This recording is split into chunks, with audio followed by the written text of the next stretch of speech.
They texted me this morning and said, good morning, Kendra. Apologies for texting you so early, but what is your availability to get today? My social media and the business page are being completely inundated with messages about your TikTok, specifically your post about class yesterday.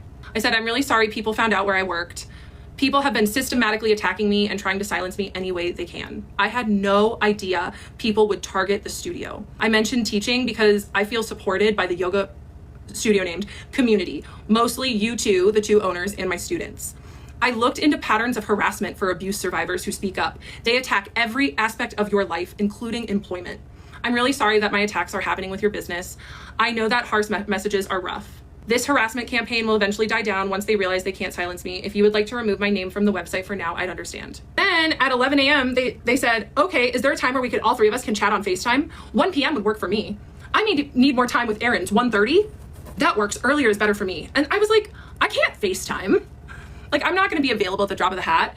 And then Ashley said, Kendra, are you seeing our texts? I said, yes, I'm not available for a FaceTime today. It's been a busy afternoon. I'll text more in a couple hours. And then she wrote back, this is an urgent matter. We need to meet ASAP.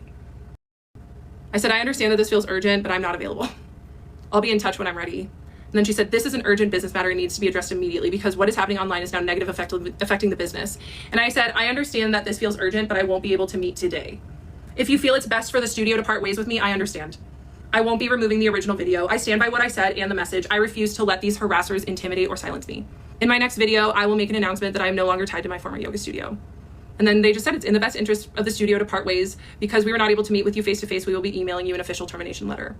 And then the other owner said, please know that this is not about your videos or us invalidating your experience. This is concerning your post about your class experience and the negative repercussions from that.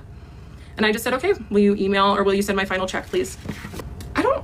I don't know if I told Henry that the yoga studio fired me. Let me see. Claude knows.